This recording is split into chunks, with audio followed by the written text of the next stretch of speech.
برادران ملت اسلامی، السلام علیکم ورحمۃ اللہ وبرکاتہ۔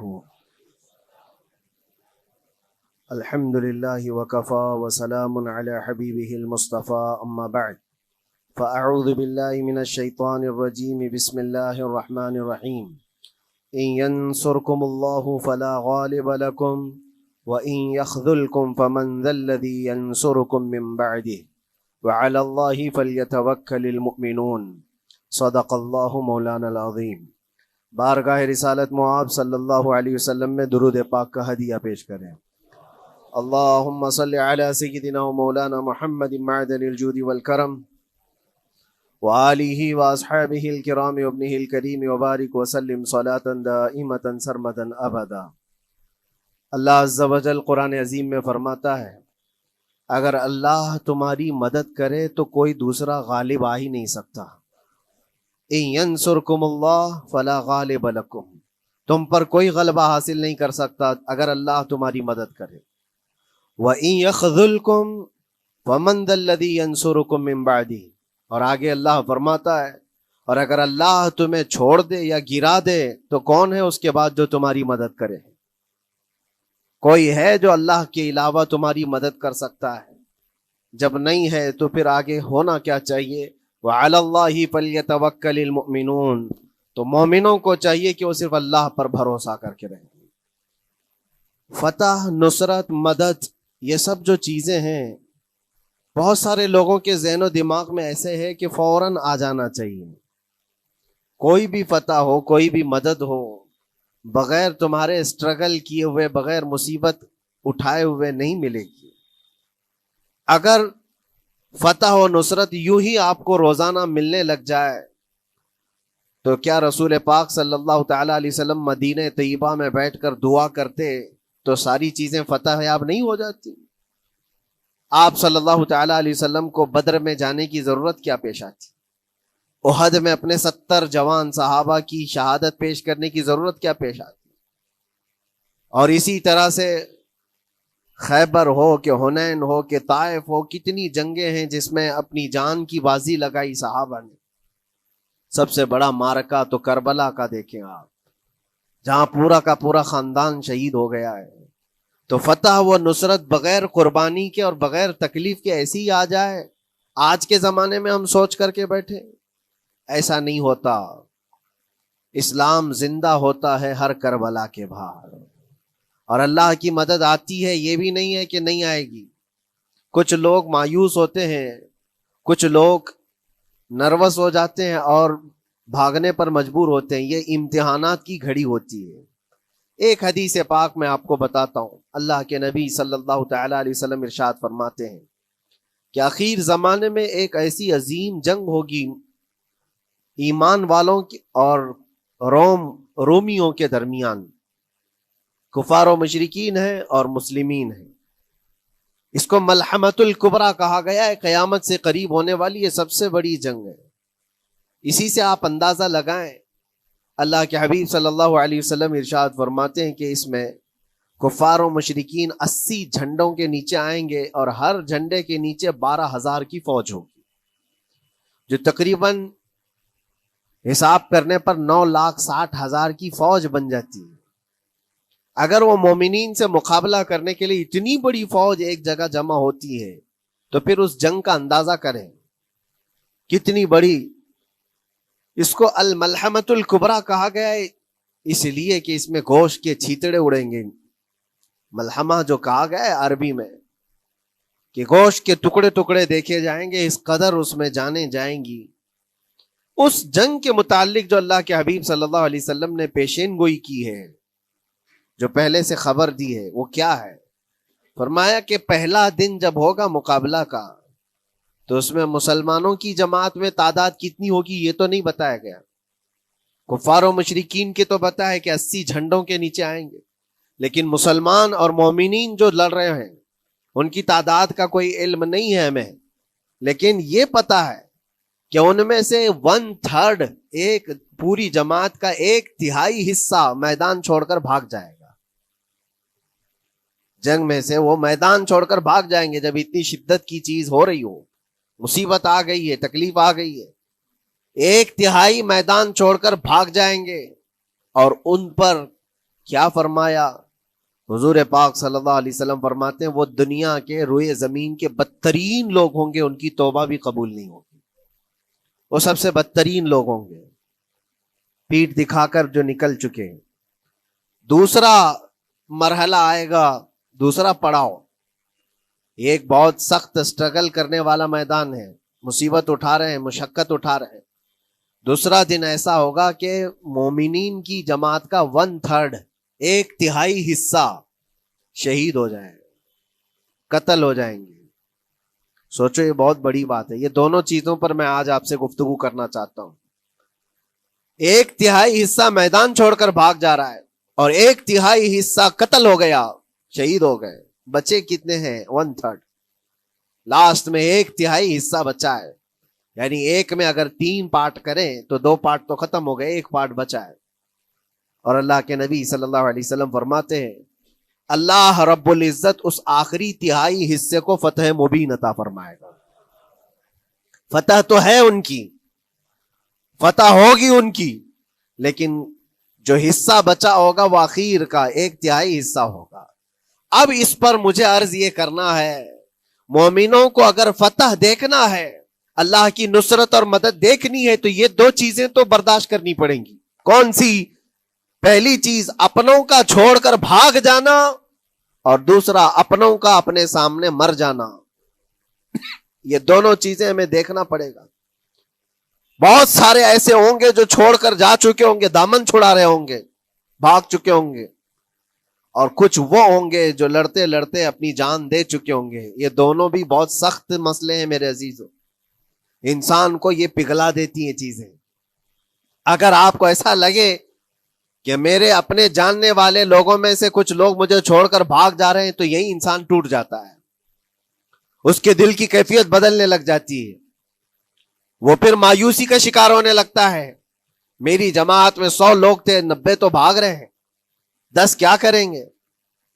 اس کا اندر سے جو عزم تھا, حوصلہ تھا, وہ ڈاواں ڈول ہونے لگ جاتا ہے. اپنوں کا چھوڑنا یہ بہت بڑی آزمائش ہوتی ہے. وہ کسی بھی میدان میں آپ دیکھ لیں, کسی بھی میدان میں اپنے لوگ اگر چھوڑ دیتے ہیں تو یہ اس کے لیے آزمائش ہے بہت بڑی. اور دوسری آزمائش تو یہ ہے, بچے آدھے تھے, اس میں سے تو آدھے انتقال کر گئے. کبھی میرا عزیز دوست, کبھی میرا عزیز مشورہ دینے والا مشیر, کبھی بہت زیادہ مجھے سپورٹ کرنے والا, ایسے لوگ جب انتقال کرنے لگ جائیں تب پھر آدمی پھر ٹوٹ جاتا ہے. کچھ تو بھاگ گئے اور کچھ تو قتل ہو گئے. میں کیا کروں گا میرے عزیزوں؟ جو اخیر میں بچنے والے لوگ جو ہوتے ہیں نا, وہ معمولی نہیں ہیں. وہ اللہ کی ذات پر سب سے زیادہ توکل کرنے والے لوگ ہیں. ان کو کوئی چیز ہٹا نہیں سکتی. اپنوں کی بے وفائی بھی ان کے قدموں میں لرزہ نہیں لاتی, اور اپنوں کا انتقال ہو جانا بھی ان کے حوصلوں کو نہیں توڑتا. تبھی جا کر کے اللہ تعالیٰ انہیں فتح مبین عطا فرماتا ہے. اور یہ چیز ملحمت الکبریٰ میں دیکھی جانے والی تھی, دیکھی جانے والی تھی, جو قیامت کے قریب ہونے والی جنگ ہے. لیکن میرے عزیزوں, آج ہم نے اپنی آنکھوں سے یہ مشاہدہ کیا ہے غزہ کی سرزمین پر, فلسطین میں 15 مہینے کے بعد آج صہیونی حکومتیں اور یہودی غاصب حکومتیں صلح کرنے پر اور ایگریمنٹ کرنے پر مجبور ہو گئی. دنیا ان کے منہ پر تھوک رہی ہے, تم 50,000 سے زیادہ لوگوں کو قتل کر کے صرف 200 لوگوں کو چھڑانے کے لیے آج بھی فتح کا جشن منا نہیں پا رہے ہو, بلکہ پھر جھک کر کے ان کے ساتھ معاہدہ ایگریمنٹ کرنے پر مجبور ہو. یہ فتح ان بچوں کی نہیں ہے تو اور کیا ہے, ان مظلوموں کی نہیں ہے تو اور کیا ہے, جن کے پاس کھانے کو روٹی نہیں ہے اور پہننے کو کپڑے تک نہیں رہ گئے, ان کے علاج معالجے کے لیے دوائیاں نہیں رہ گئی, لیکن عزم اور حوصلہ ایسا ہے کہ اللہ ابھی ہمارے ساتھ. میرے عزیزوں, ان کے توکل اور ان کے عزم کے متعلق یہ صرف اور صرف اخبار کی باتیں نہیں ہیں, سوشل میڈیا کی باتیں نہیں ہیں. مخبر صادق رسول کریم صلی اللہ علیہ وسلم نے 1400 سال پہلے ہی بشارت دی تھی. اللہ کے نبی صلی اللہ علیہ وسلم فرماتے ہیں کہ دمشق کے ابواب یا پھر بیت المقدس کے آس پاس رہنے والوں میں ایک جماعت ہمیشہ قیامت تک ایسی رہے گی جو حق کے لیے لڑتی رہے گی. حضور پاک صلی اللہ علیہ وسلم فرماتے ہیں حق کے لیے وہ لڑتی رہے گی، قیامت تک ایک جماعت ہوگی. اور ان کی فضیلت میں میرے آقا فرماتے ہیں کہ ان لا یضرهم خذلان من خذلهم، ان کو دھوکہ دینے والوں کا دھوکہ ان پر کچھ اثر نہیں کرے گا، یا پھر ان کو چھوڑ دینے والے یا ان کی بات نہیں کرنے والے، یہ سب چیزیں ان کو کچھ بھی ضرر نہیں پہنچائیں گی. میں اس سے قبل اسی مسجد میں آپ کے پاس اس حدیث کو دہرا چکا ہوں، بیان کر چکا ہوں. اللہ کے نبی صلی اللہ علیہ وسلم فرماتے ہیں ان کو کوئی چیز نقصان نہیں پہنچائے گی، دھوکہ دینے والوں کی دھوکہ دڑی ان کا کچھ نقصان نہیں پہنچائے گی. آپ ہو سکتا ہے سوال کریں، عمارتیں ٹوٹ کر راکھ میں بدل گئی، ہزاروں بچے قبروں میں سو گئے، کتنی عورتیں بیوہ ہو گئیں، کتنوں کے گھر اجاڑے گئے، کتنوں کے ہاتھ پیر توڑے گئے ہیں، بمباری میں وہاں پر کون صحیح سلامت رہا؟ 2 لاکھ کے قریب لوگ متاثر ہوئے، اور مولانا آپ کہتے ہیں حضور نے فرمایا حدیث میں ان کو کچھ نقصان نہیں ہوگا. یہ نقصان نہیں ہے تو اور کیا ہے؟ ہو سکتا ہے آپ کے ذہن میں یہ سوال گردش کر رہا ہو، آپ بار بار یہ سوچ رہے ہوں گے اللہ کے نبی نے فرمایا ان کو کوئی چیز نقصان نہیں دے گی، دھوکہ دینے والوں کی دھوکہ دڑی سے ان کا کچھ بگڑے گا نہیں. اتنا تو بگڑ چکا، پورا راکھ میں بدل گئے، علاج کرانے کے لیے دوائی تک نہیں ہے، تو پھر کیا؟ اللہ کے نبی نے کیا فرمایا کہ ان کو نقصان نہیں پہنچے گا، ان کو ضرر نہیں ہوگا. پھر یہ ساری تکلیفیں اور یہ ضرر کیا ہے؟ میں بتاتا ہوں میرے عزیزوں، جسم کا نقصان، جان کا نقصان، مال کا نقصان، جائیداد کا نقصان، یہ اللہ کے نبی نے نہیں فرمایا. یہ نقصانات مومن کے لیے کوئی معنی نہیں رکھتے. اگر ایمان سلامت ہے تو پوری کائنات سلامت ہے، اور یہ اللہ تبارک و تعالیٰ نے آج تک ان کے ساتھ رکھا ہے. ان کا ایمان محفوظ ہے، ایمان موجود ہے، جس کی وجہ سے یہ سارے نقصانات کچھ معنی نہیں رکھتے. اس لیے کہ یہ تکلیفیں، یہ جو ساری مصیبتیں آئی ہیں، اس پر تو اللہ تعالیٰ نے اجر عظیم کا وعدہ فرمایا ہے، اجر عظیم کا وعدہ فرمایا ہے. ہاں اگر ایمان ہی چلا جاتا تو پھر کون سی جنت ملتی، کون سی خوشبو جنت پاتے؟ کچھ نہیں ہوتا. ایمان سلامت ہے، جس کی وجہ سے انہیں دنیا میں بھی اللہ سرخروئی عطا فرمائے گا.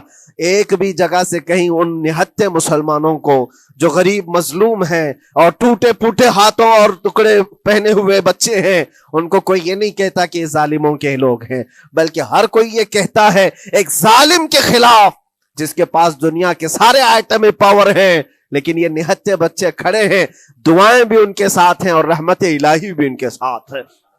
سلام ہے ان غزہ کے مظلومین کو. اور وہاں تو بچے، مرد تو مرد، عورتیں.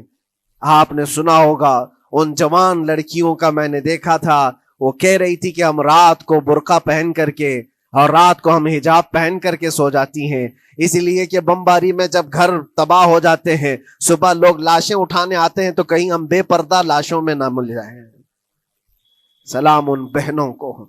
آج وہ عورتیں سبق لیں ان سے جن کو اللہ نے ہر طرح کی نعمتیں دی ہے.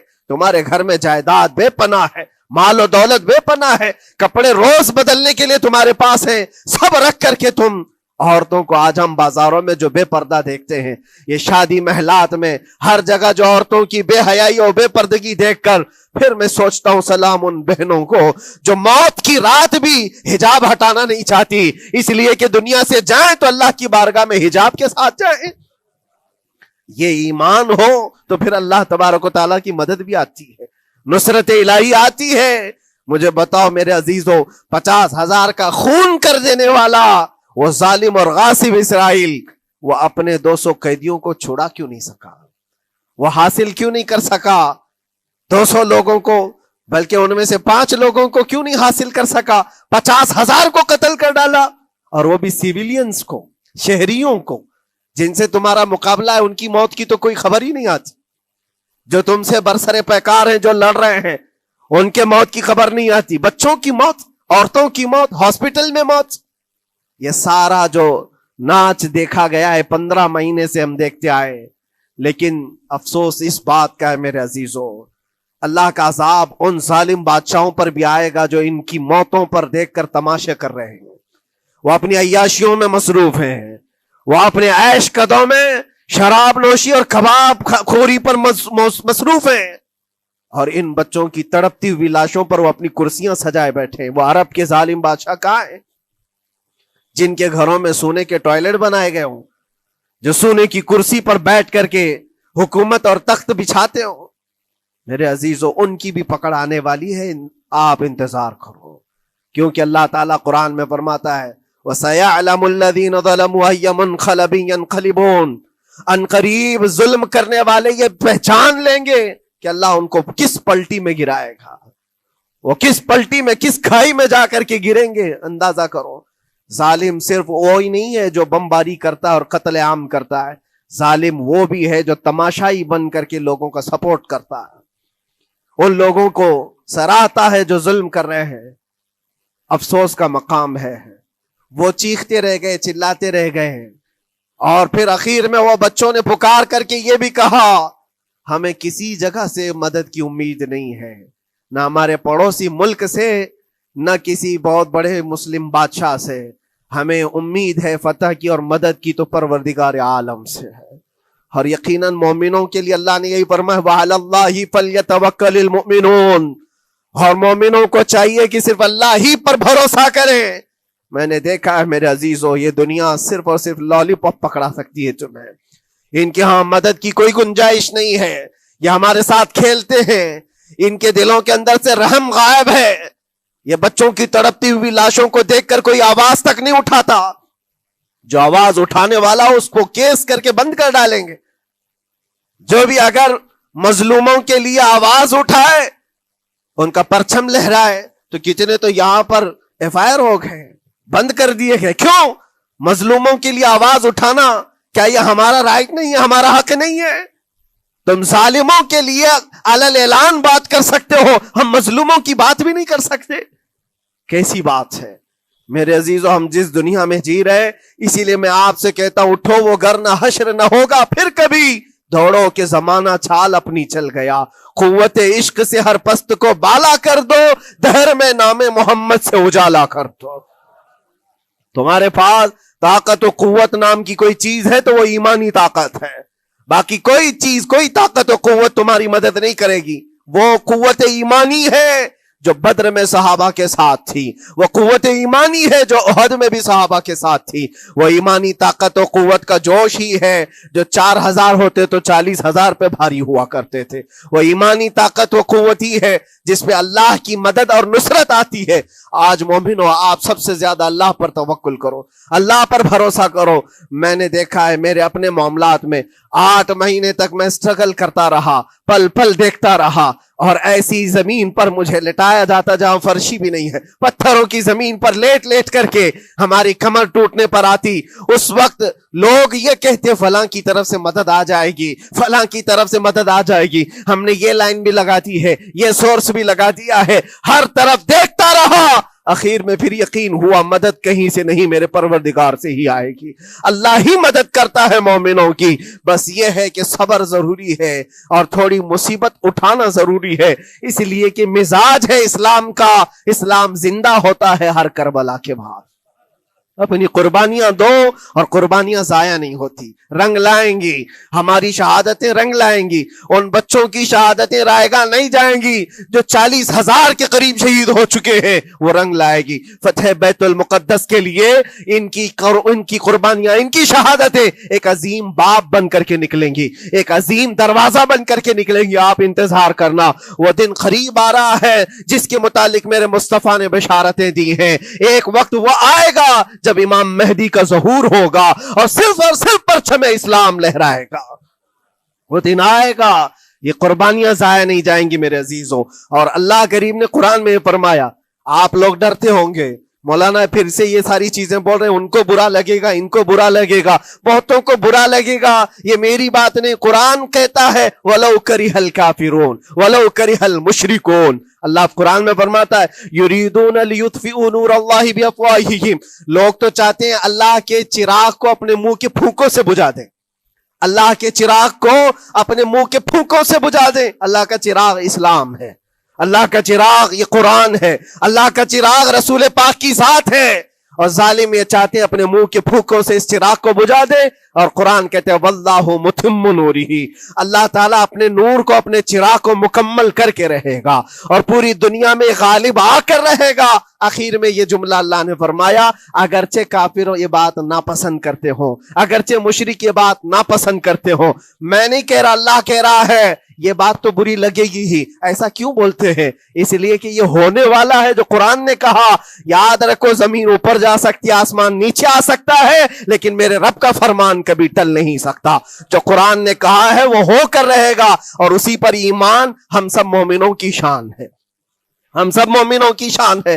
بس آپ کے لیے ذمہ داری یہ ہے، آؤ ان برائیوں کی وادیوں سے جس میں پڑے ہوئے ہو، نوجوانوں سے میں گزارش کرتا ہوں تمہاری نمازوں کا حساب کر لو، تمہارے اپنے اعمال کا حساب کر لو۔ اللہ کی مدد کو پکارتے ہو تو یقیناً اپنے چہرے صاف تو کر لو، اپنے دلوں کو پاک تو کر لو، اپنے اعمال، اپنی پیشانیوں کو مسجدوں کے سجدوں سے سجا تو لو۔ پھر مانگنے میں تمہیں ایک مزہ بھی آئے، ایک لطف بھی آئے، رحمان کی بارگاہ میں ہاتھ اٹھائیں تو آپ کو لطف بھی آئے، اپنے لیے بھی اور مظلومین کے لیے بھی مانگنے میں مزہ تو آئے۔ لیکن جب آج ہاتھ اٹھاتے ہیں تو پھر یہ دل میں بات آتی ہے فجر تو قضا کر کے سویا تھا، عشاء تو پڑھا نہیں تھا، اور میرے حالات یہ ہیں، حرام کھایا ہوا ہے، کسی کا مال غصب کیا ہوا ہے۔ ان تمام معاملات کو لے کر کس طرح سے ہاتھ اٹھاؤ گے اللہ کی بارگاہ میں؟